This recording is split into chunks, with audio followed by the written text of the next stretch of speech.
Thank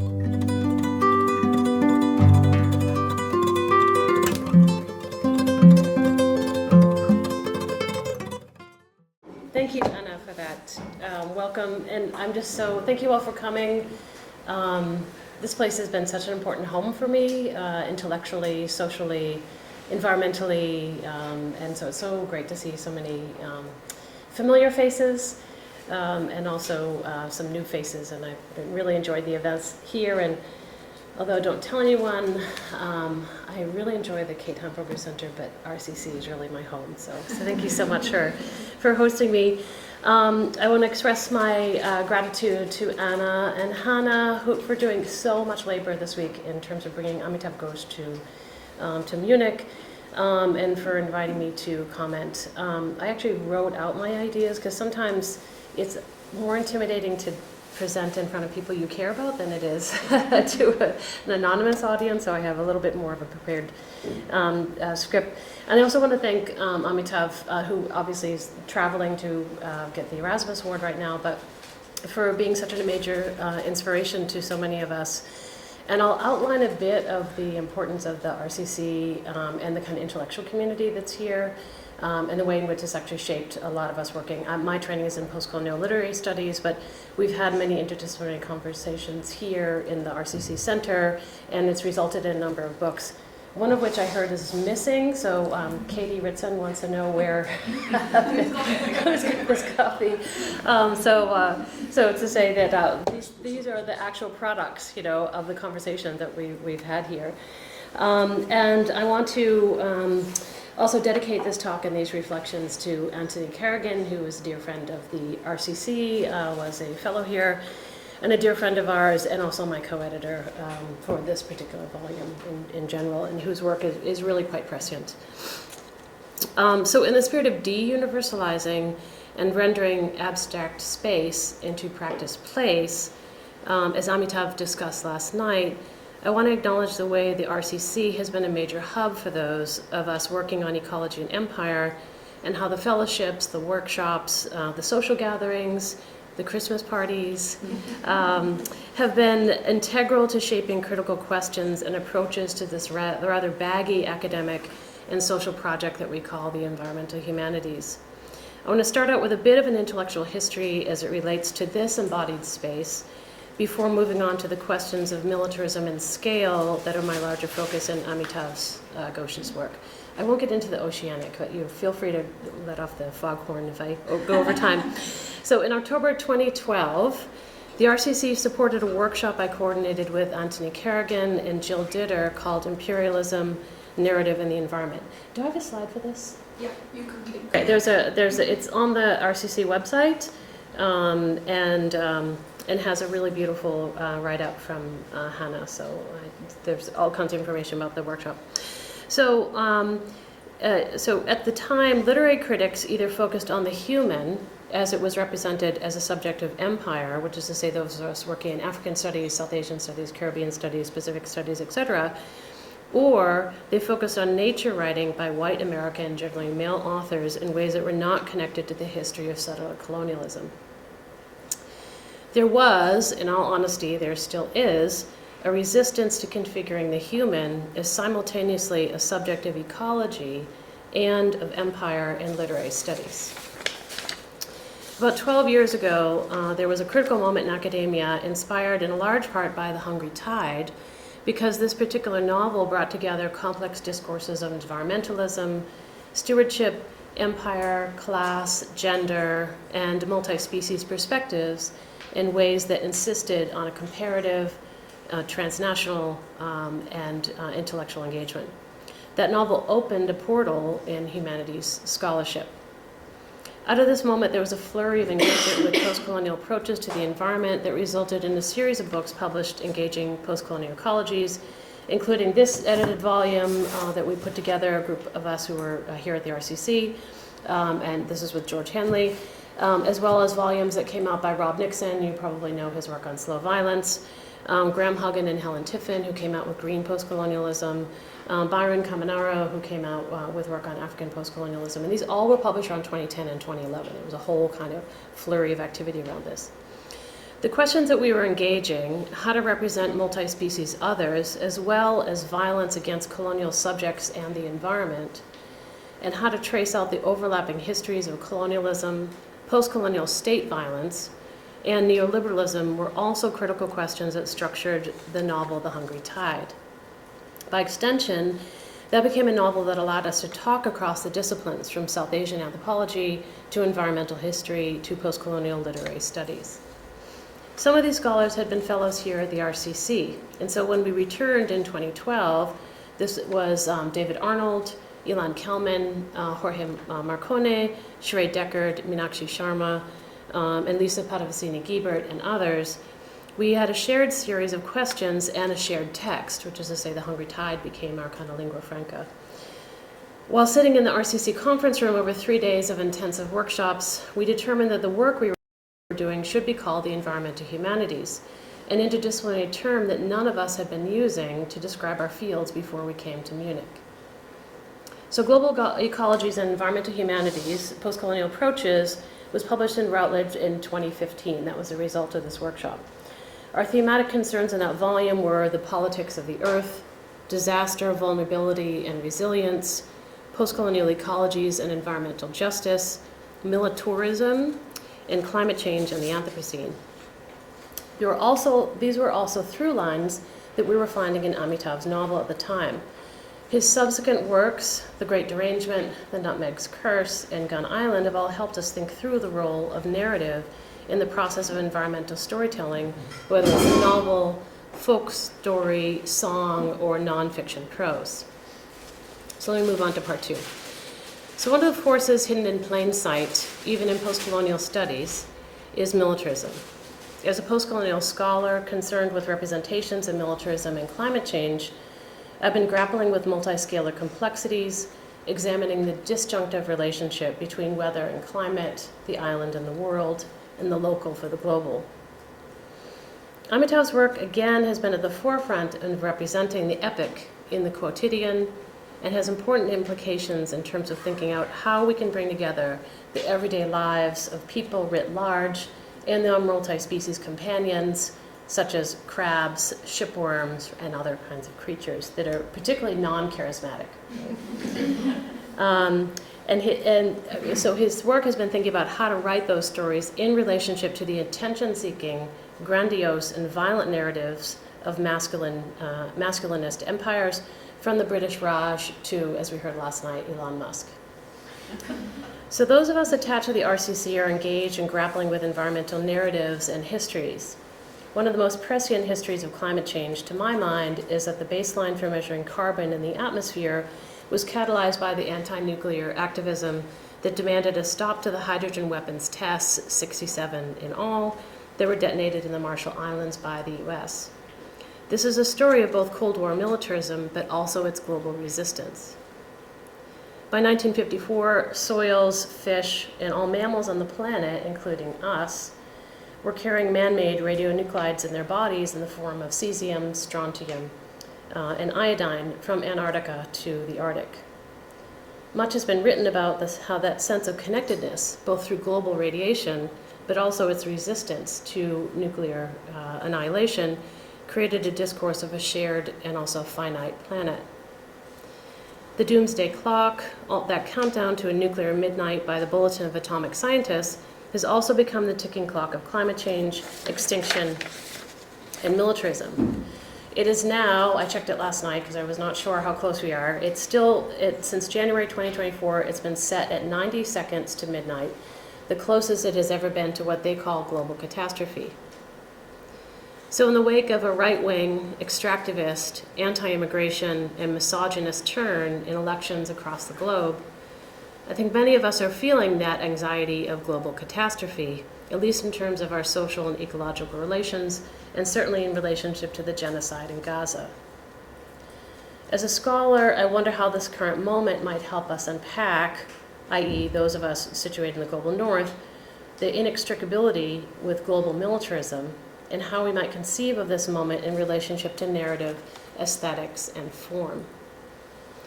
Militarism is a critical environmental issue. According to some studies, The US military is the largest consumer of energy in the world and the single largest contributor to carbon emissions on the planet. A third of the US military energy consumption occurs outside US territorial boundaries. 30% of global environmental degradation occurs from worldwide military activities, including depleted uranium.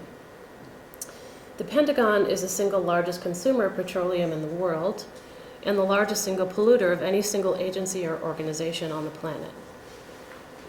These figures predate the wars against Ukraine, Gaza, Lebanon, and elsewhere, but the statistics from the UN and others suggest what we already know, which is that the ecological crisis of destruction are ultimately unprecedented in terms of generational, ecological, and other immeasurable costs.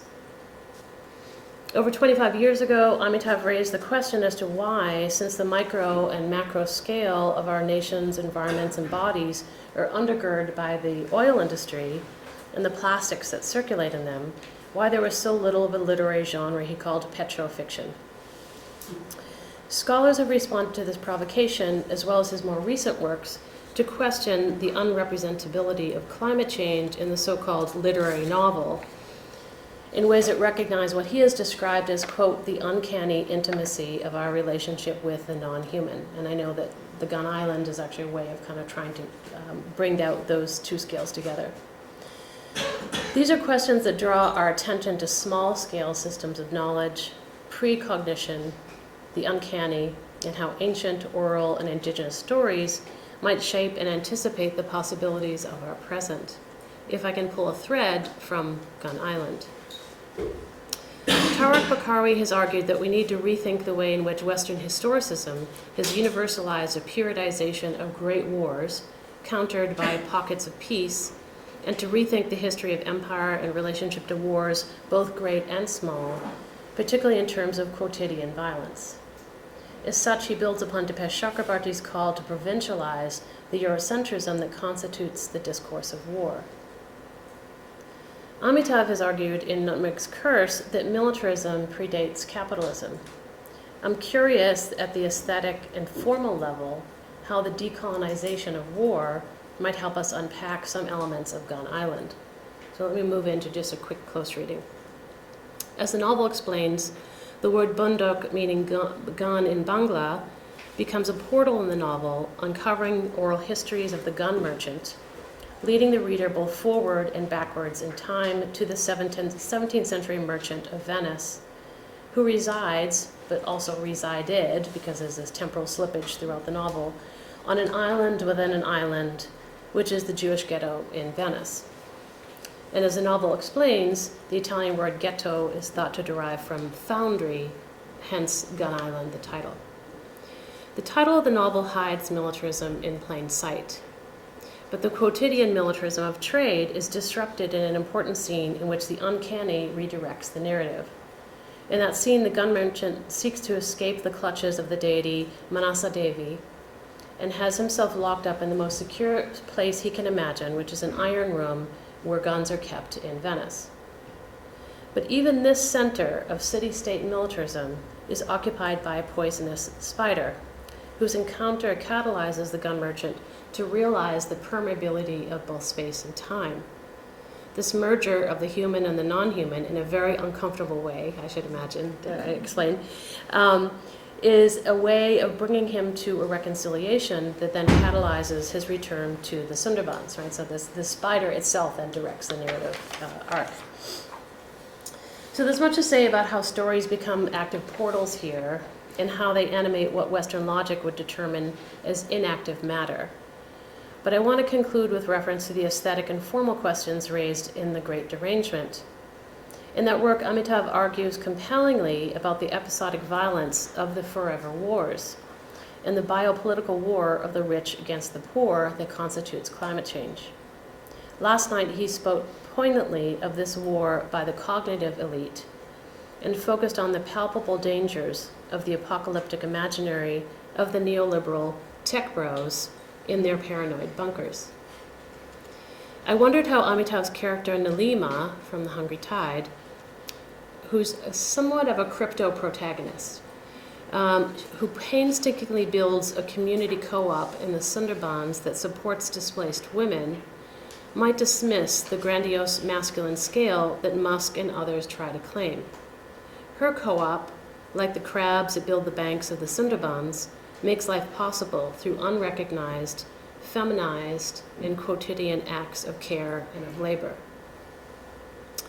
Gun Island continues this conversation about how the multiscalar imaginary of the novel itself might allow for not only these intimacies with the quotidian, but how the form might engage more historically and ontologically with the more than human world, which is to say spiders, snakes, but also of deities, right, in terms of thinking of the more than human. These are the stories that AI cannot capture, at least for now. They remain, as Amitav mentioned last night, secret. They help us rethink the scales of militarism and how they inform narrative in the wake of ongoing catastrophe, human and otherwise. Thank you.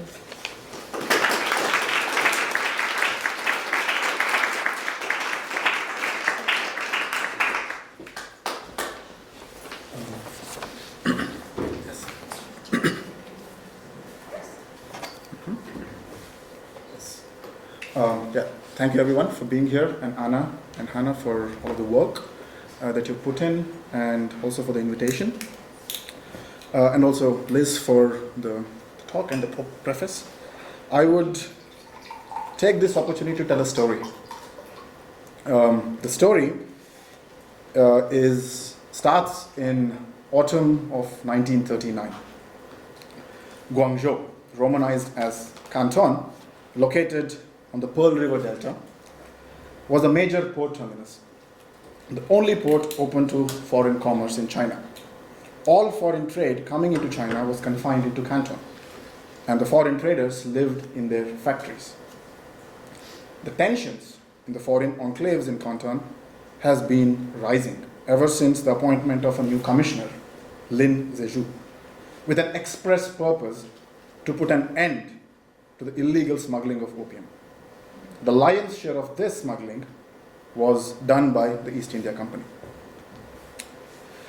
Chinese tea remained the British East India Company's prime source of revenue, much of which was used to finance British colonial expansion.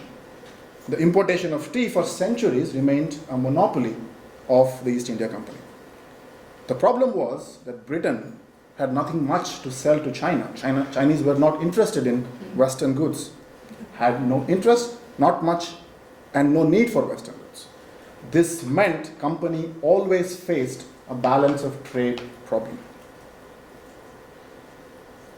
East India Company responded to this by increasing the flow of exports from its Indian colonial possessions.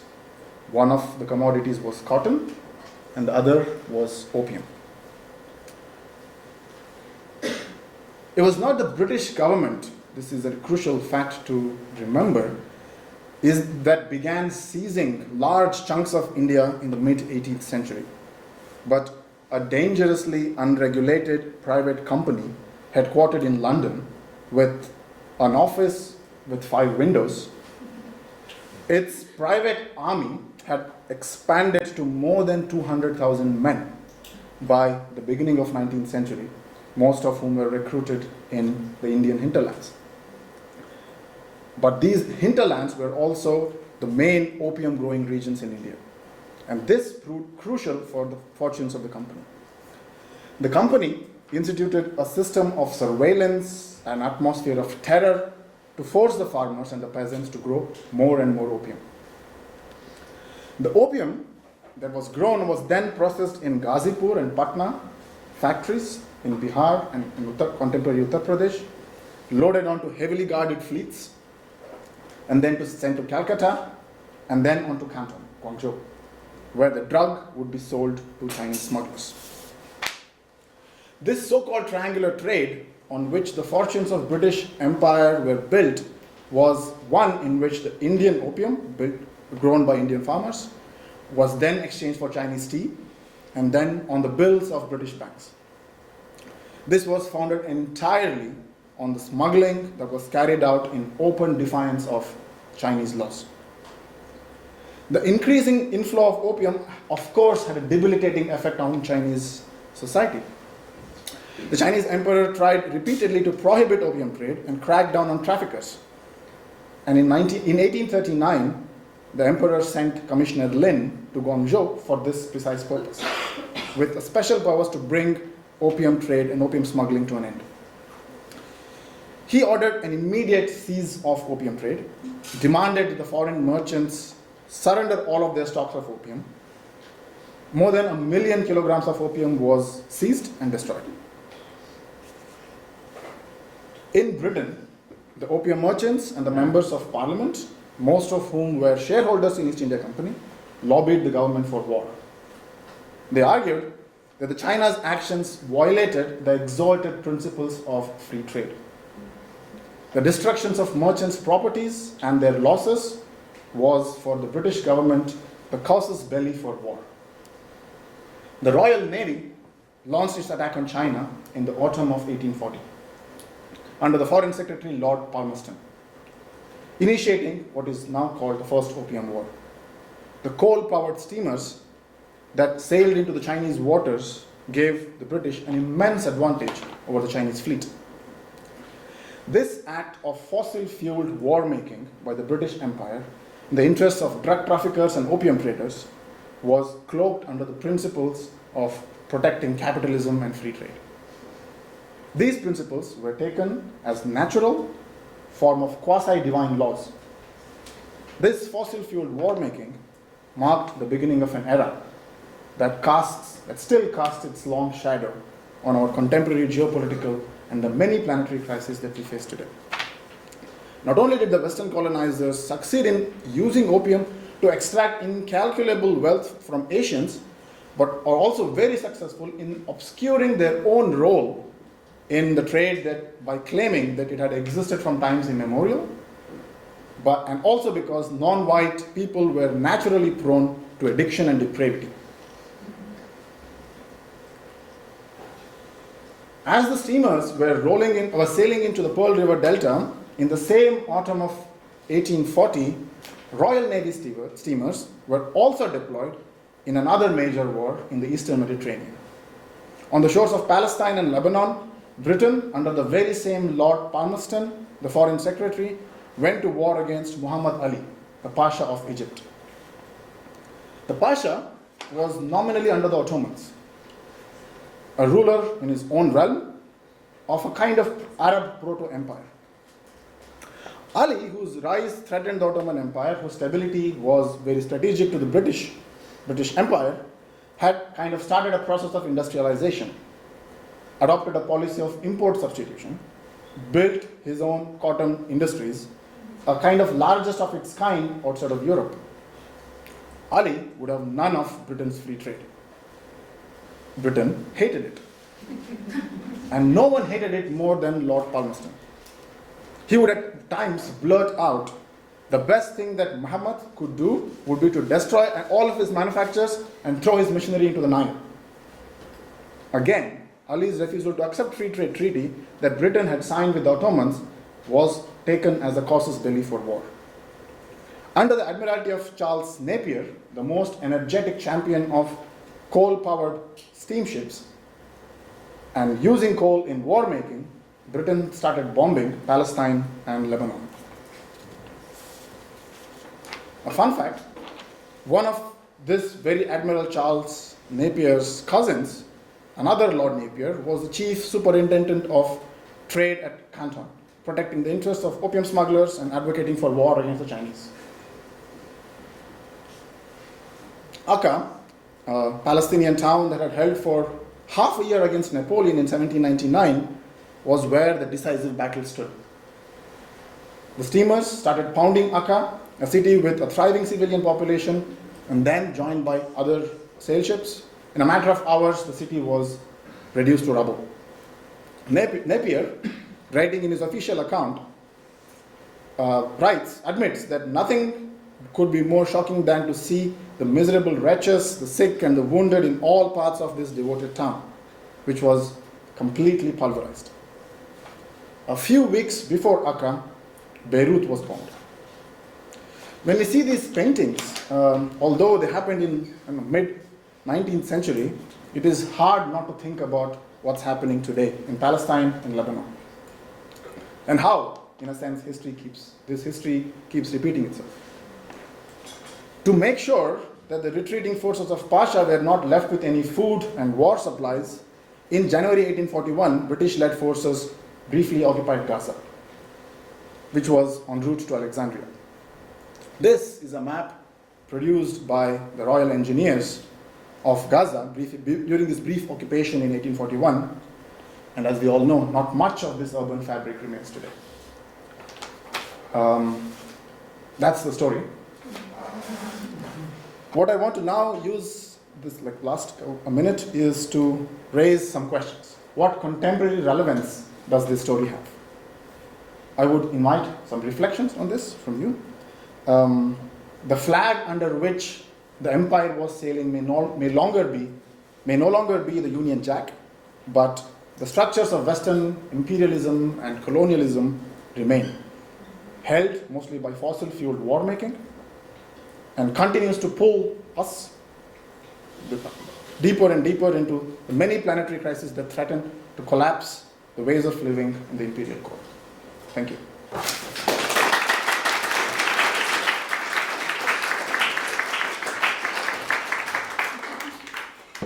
So thank you so much, Nakul and Liz, for these wonderful provocations. The way these tandem lecture talks will work is we really hope to encourage a bit of a conversation between the two speakers. So we'll do that for maybe about 15 minutes, and we'll encourage them to talk to each other. We'll see if they have questions for each other. Otherwise, I will make them have questions for each other by asking them questions, and then we'll open to the general public as usual.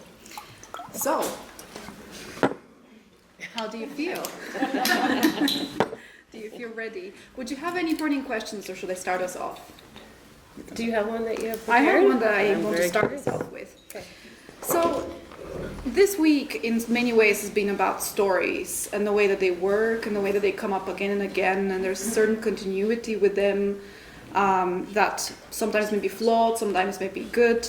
So how do you both, you come from very different perspectives, but you have both given us a bit of a reflection on the role of stories in the language.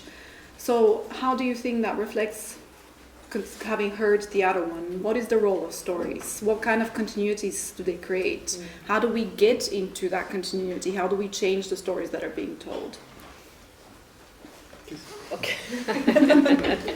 Actually, that's a little bit of that's a great question. It's actually one I had also for your work, because I was thinking about the way in which Gun Island does this telescoping, right, of the history and histories of militarism and trade and movement, and then contemporary histories, right, of migration of people from Africa and South Asia to Europe. And there are moments in the novel where there's a character from the 17th century who appears to him in a plaza, right, in Venice, and does this kind of telescoping in ways that I have my bias because I'm a literature scholar, but straight up history doesn't have the facility to do this. And I think this might be your provocation at the end, is that how do you tell a story like this in the wake of what's happening right now, the moment that we're in, right? And how do you bring those two temporalities together? There are structures, there are institutions, right? I mean, we think about militarism and empire and all these layers, but then how do you suture those stories together? And I think it's a really important question. Yeah.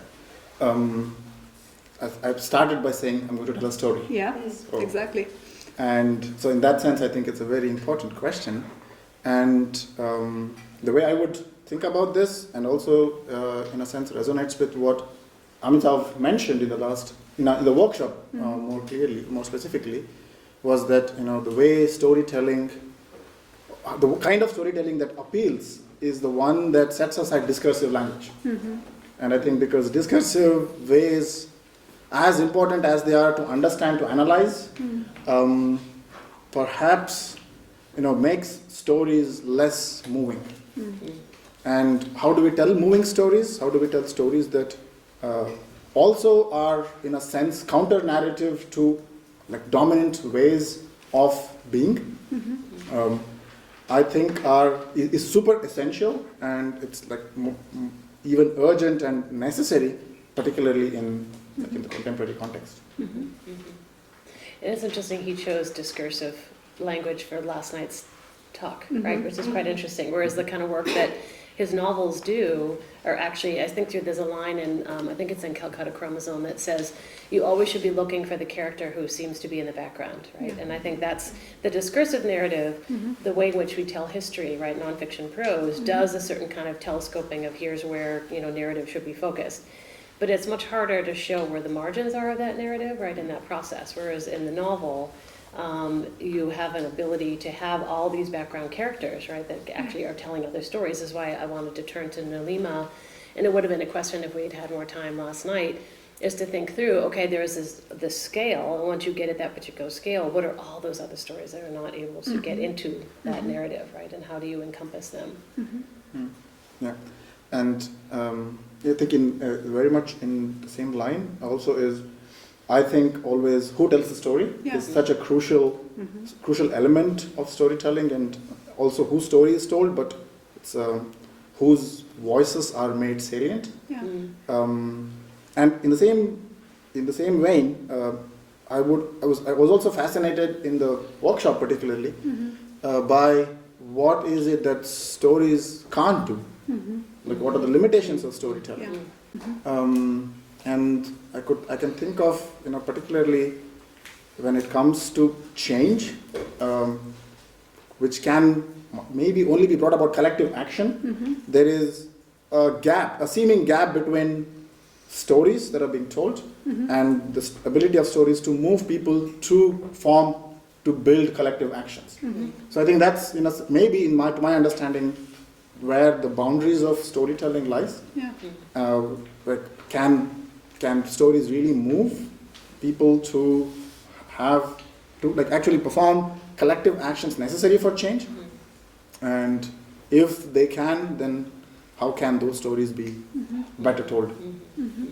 Yeah, and that also, I wonder too, we didn't have a chance to get into this, but I wonder if Jungle Nama and then the stories and the songs, right, particularly women's songs that function as kind of subtext of The Hungry Tide and many of his other novels, are those ways of getting around that, right? How do you bring in an oral history like the work that you're doing, in terms of collecting oral histories, other kinds of stories that are not necessarily going to be textual in the way that we understand academic books, but other ways, and that those have a fluidity to them because they're community-based, right, and they're changing on a daily basis.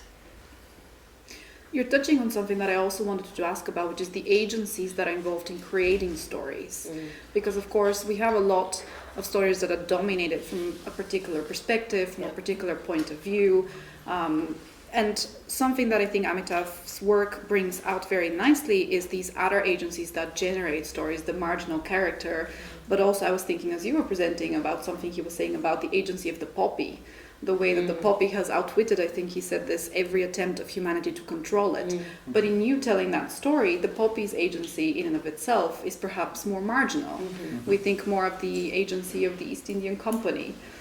So how do we work with these tensions? What do we do with them as oral historians or as literary scholars? Do you have any comments on that? This is a really important tension you're touching on, because this is also what I alluded to in my talk. And also the moment when we came together here in 2012 of the tensions, and for me being trained mostly in Caribbean and Pacific Islands studies with the post-colonial methodological framework, a lot of those questions about thinking about the human, thinking about the subaltern, thinking about, reading your Spivak and Baba and, Said, and trying to think through these kind of questions about reclaiming these human histories that are not narrated in the model of empire, right? And try to think through how do you bring in these human stories to then say, well, I want to tell that human story, but I also want to tell the story of like the agency of the sugarcane in a connotation of plantation slavery is a pretty challenging move, right, to make. So what I had alluded to about the kind of resistance, and there's still very much a resistance to turning to an ecological framework in the wake of the lack of representation for human agency in and of itself within many contexts. So I think the thing that you're touching on here is a very difficult one, because it is thinking through like who's telling the story, who's getting the agency, who's getting the space to tell their stories. So these are fraught questions. Yes, definitely, I agree, and I think I've definitely struggled in thinking about the agency, particularly the botanical agency of opium.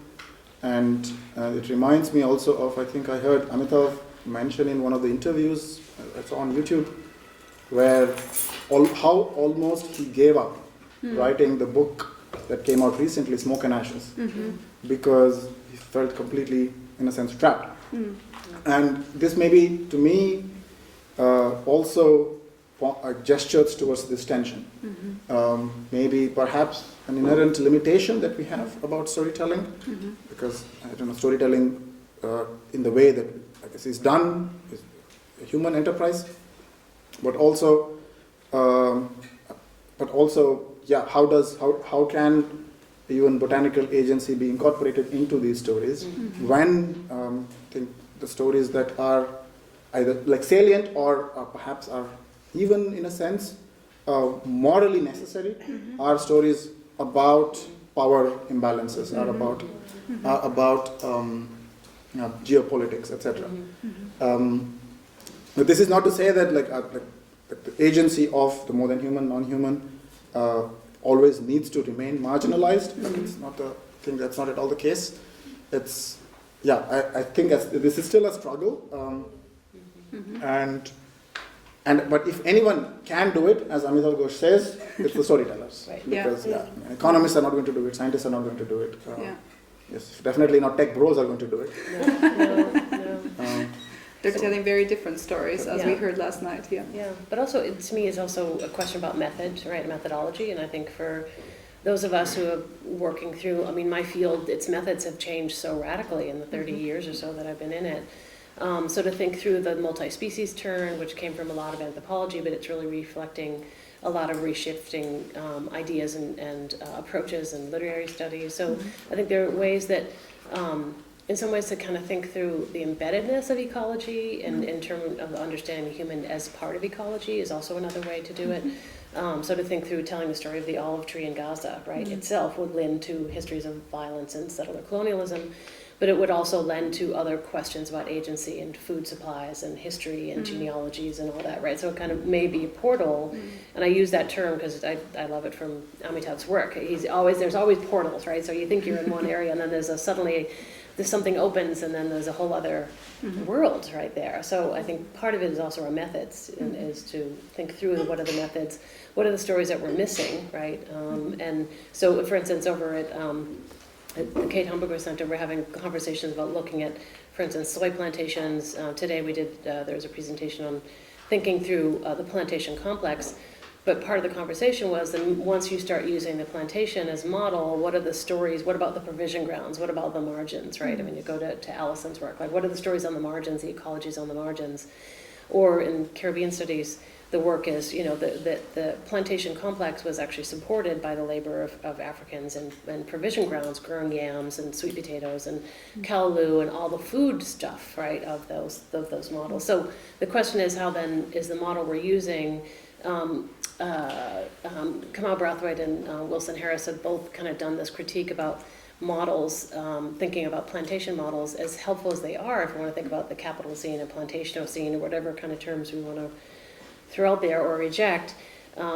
Their argument is that can be a tool, but it also can be a tomb of your method, right? So it only brings you to a certain level, and then you actually are not able to see those fringes or those boundaries or those kind of interactions. It's so great that you're touching on methodology and the way that you can use research in different ways to reveal some of these stories, because another tension that I was thinking about this week is the tension between scholarly work and storytelling. And we actually asked Amitav about this a couple of times. And what I found very interesting is that he had two very different answers for us during the week. At the workshop on Tuesday, he was very critical of the influx of scholarly language into storytelling, because he felt that it takes out the emotion, it takes out this sense of out-of-timeness that stories could have.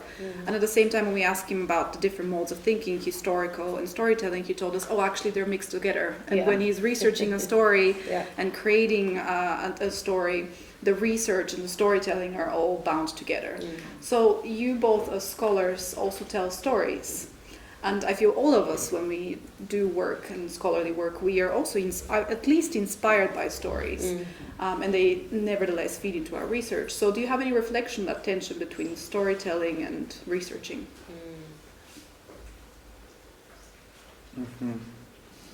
I think, in my own practice, I find also this movement between storytelling and discursive analysis challenging, because it is, in a sense, as we inhabit academic spaces, discursive language comes much more easily. And I think also, as Amitav mentioned, storytelling is beaten out of us. So how do we, in my own personal case, how do I, actively try to not only pay attention to the stories, but also create a voice where the storytelling also is perhaps, if not salient, if not more important, but just as important as the discursive analysis, because I do think discursive analysis is necessary and important. I think it's to me still a struggle. Still trying to find out how best to balance these two. But maybe you have something else. I mean, this is a great question. It's also something I've been struggling with in my own work. But my own work can be everything from, doing a workshop, right, which itself in some ways is even more generative than the labor it takes to put in a book, right? I mean, because that's a space for all kinds of ideas and sharing. And it's an immaterial space, right? So to think through those immaterial moments that aren't necessarily resulting in the thesis that you need to produce in order to get your degree, or these other ways of storytelling that shape our knowledge systems. But the other side of it too, I've been really turning much more towards multimedia storytelling, and that to me has been a really important way, particularly turning to the arts, to think through other ways of telling stories that are actually about maybe bringing in kind of visual, especially doing the work on the ocean, right? I mean, there's no way you can just do a narrative. I mean, you can. There's Moby Dick, and there are great literature books out there on the ocean.